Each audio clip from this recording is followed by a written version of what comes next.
Hello again and welcome back to Generation Studios. My name is Pierre Benamy and this will be a part 2 of a video I uploaded previously about my Christmas story, and how some unlikely events, can turn out to benefit you sometimes. And so this is just a video of encouragement and motivation from my personal experience that helps motivate me as a person, as an artist, as a creator, and I want to share that to other creators and artists so that in 2020, whenever you meet adversity, or beyond that, whenever you meet adversity, that you have the mental fortitude to go beyond that, and you can turn your failures into a form of fuel for your success. So, last time I was talking about my retail experience in the past, where I was completely broke. All my accounts were negative, after, being overdrafted. I already cleaned out all the change in my car, as a university student, just only had a part-time job, and I was still too prideful to ask anyone for help or anything. I thought I could just go through it and, buy some ramen noodles for $1 or something, and it'll just work out somehow. I didn't know. But there was this guy that just decided to help me, and right when I was feeling the most bitter and vindictive about why God doesn't protect, his people, his saints, right when I was thinking, I felt the most angry, looking at all these Christmas shoppers buying all this stuff at my job in retail, and this random guy, says, he hands me $20 and says, God told me to give this to you, and something that small, that insignificant, out of a world of billions of people, all these transactions and people moving through their day, something that small and insignificant changed me for years. And whenever it comes to Christmas time, I remember that. So when it comes to this Christmas of 2019, I'm not sure when that Christmas happened in retail. I'm not sure. It must have been 24, 25 at the time. But I just turned 30 this year. But this Christmas in 2019, I gotta say, to be completely honest, it must have been, financially speaking, one of the worst years I've ever had. I cannot remember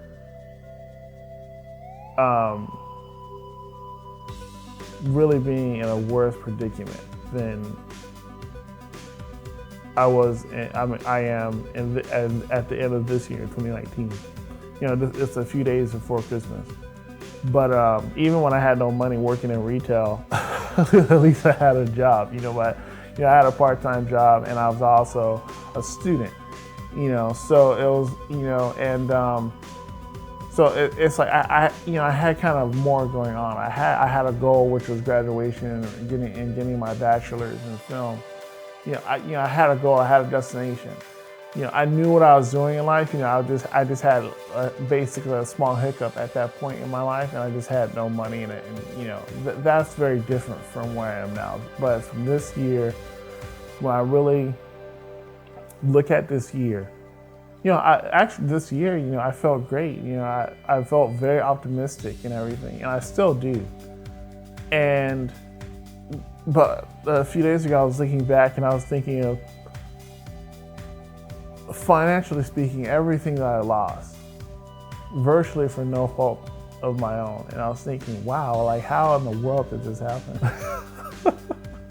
I didn't even see it coming. It's like, I think this year I had maybe 2 car accidents, both not my fault. One was a hit and run, medical bills from that. I had a very old car at the beginning of this year, and every time I fix something on it, something else would go bad. And I put maybe like $1,500 into this car to keep it going. When I finally finished all the repairs, I put a pair of used tires and a pair of new tires for a really good deal on it. So I was finally my car is good. I don't have to spend any more money on this. And the next week, that car gets totaled. you know. Because someone pulled out in front of me on the they're making an illegal turn on when I was going out to the Florida Turnpike down here in South Florida. I was leaving work and someone cut across my lane to make a turn, and I T-boned their car. You know, they're making illegal turn. Right, the very week after, I finished repairs and I put tires on this car, on this it was a 07 Dodge Caliber. You know, so I have $1,500 in repairs gone. You know, some of the insurance gave me some of that money back, but that money was gone. And one of my biggest failures financially, up to this point anyway, I don't know about the future, but you know, I decided to sign a contract on another car, which every time I think about it, it makes me want to just, I don't know what I was thinking. Yeah. So I signed a contract on a replacement vehicle for my vehicle that was totaled. And I wish I never did that. I'm never going to do that ever again in my life. I'm never going to ever finance something unless I know I can pay it off in maybe a year or a year and a half. You know, so I'm never going to do that again. And if you're thinking about doing it, don't do it. Because as soon as you drive that car off the lot, it depreciates so much. And those car salesmen are just so they're so good at what they're doing. And I spent months of research before I went to this car dealership. And, you know, I had like 5 or 6 salesmen around me trying to get me to buy this car. I'm like, nope, not doing it. Nope, nope, nope, nope. And I had one foot out of the door. And they finally got me. And, you know, and then, you know, and then, you know, my roommate had an issue. I'm paying rent for both of us for over a year. Thousands of dollars gone. You know, fortunately, thanks to God, I had a very good job throughout all of this. But then last month I was laid off from the job. I'm like, thousands of dollars gone. And I'm someone that I know the value of a dollar, and you cannot get me to waste money, because every time I think about wasting money, I think of someone who has less than I do and who is in a situation worse than I am, and they wish they wish they had the money I was wasting. And that always goes through my mind whenever I'm using money or buying something. That always like, do I really need this? That comes from my mom a lot too. Do I really need this X, Y, and Z product? Do I really need what someone's trying to sell me? So if I have a dollar, I know how to stretch a dollar like you wouldn't believe. So a few days ago when I was sitting back and I was thinking, man, it's already Christmas time. You know, what did I have to look forward to next year for all the work that I did this year? You know, I look back and I've lost thousands of dollars for no fault of my own. All complete unforeseen circumstances. When it comes to the vehicle that I purchased or sign a finance on, I'm not really losing that money. I didn't lose that money. I just I missed out on investment opportunities that I could have done elsewhere. So it's not like I'm losing money. It's just the money is just diverted. You know, so instead of investing in something, that money is just going to a car, and I don't think that's a worthy investment. Although I had to commute over an hour back and forth to my old job and whatever job I need in the future, because my type of industry is always an hour from me. Transportation is not a worthy investment versus the investments I could have had.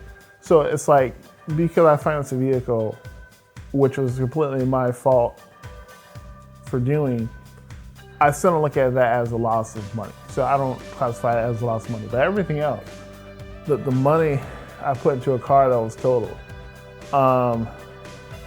you know, paying both shares of the rent, so many things that have happened financially this year. in despite of my efforts to save and to invest. And at one time I had 3 jobs at once. For the majority of this year, I had, and last year I had 2 jobs. I'm always someone who likes to work extra, so I like to have extra work, and I did an extra $4,000 in overtime, and I'm just working like a demon, and then the government takes so much of that, and then what I had left off for what the government did not take, it went to the car that was totaled anyway. It just confounds me of how, and then when I look back in time, it's the same story. In spite of how much I put effort into saving and investing, something always happens to take that away. And I noticed it, and my brother has noticed it, and my father has noticed it, and I coined the term a balancing act.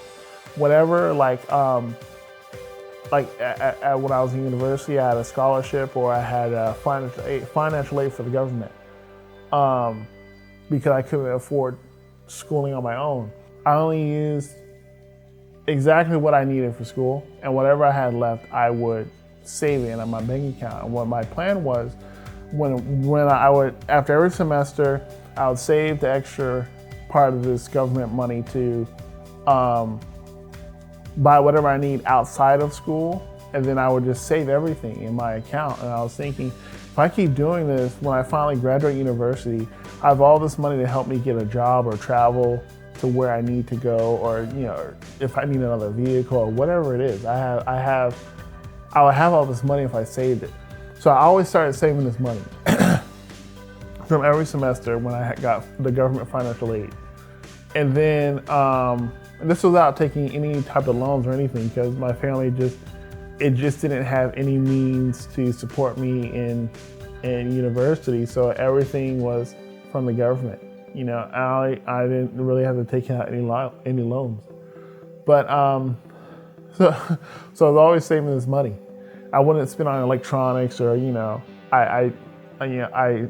never went out with friends or anything like that. All I did was just study and go to school, and then I would just save this money. And every time I would save this money, like 3 or 4 months after I get the money, someone in my family has a problem. And and someone in my family always has a problem, and to fix that problem, that financial problem, it's always the precise amount of money that I save. So let's say if I had let's say my brother had a problem or something, and no one in my family is doing very well at this point, and let's say I put out in my bank, I saved in my bank account $1,000 to fix whatever problem he had or someone else had. The problem is like $989.99. It's always almost exactly what the problem is to fix, and because family is there to help each other, and my own success, my own money is not worth more to me than my family. I always help them immediately without asking them to pay me back. If they could pay me back, then that'd be fine. And they would try to pay me back too. It's not like they're just taking my money and they're just, scammers, But, they would try the best they could to pay me back. Sometimes they would, and sometimes they wouldn't, And I would just keep on going. We all just keep on going, and we're all hoping that when one of us makes it, we'll all make it, and that happened successively for so many years, where I would get some money, or I'll get a raise, or I get my tax returns, or whatever it is. I would get this money back, and I'll hoard it. I know they're supposed to say, you're not supposed to save your money. You're supposed to invest it. You don't want it just sitting in the bank account. You're supposed to invest your money. Your money is supposed to be working on your behalf, not just sitting in the bank account. I understand that, but at the time, I just had nothing. I had no safety net. I had nothing to my name. And I'm in university, or I'm in retail, or something. I just had nothing. To just form the basic safety net seemed to be completely beyond my control. And then when I finally entered into my career as a video editor, and I get pay raises, and I get bumps up, and I get promoted, or when I switch jobs and I start making more money than I ever made before, something always happens. I do like 3 months of overtime, and I earn $4,000 in overtime on top of my pay.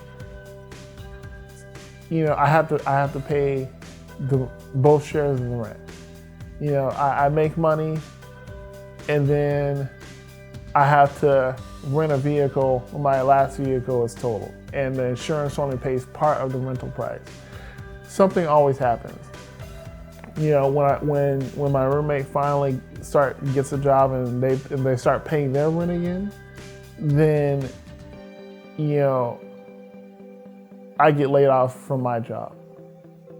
It's like, I don't want to say I'm cursed, but at this point, if something happens 3 times, it's a pattern. And this has been happening throughout my life since I can remember, into college and university, that whenever I save money or put money aside, something always happens. Something always happens where a specific amount of money is used for something. For whatever issue I have, and I always reset to zero.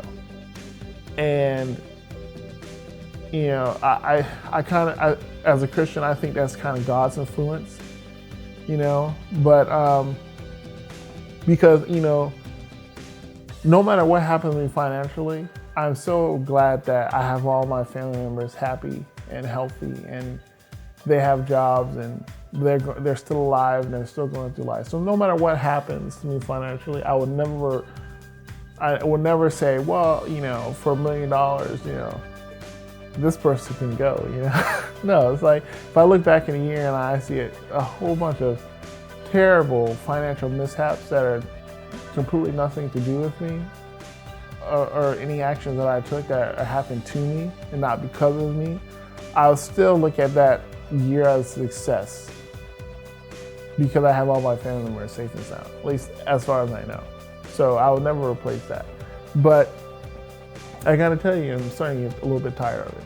I'm getting tired of restarting at zero all the time. And it seems no matter what happens, I get deeper and I get deeper and I get deeper into just this.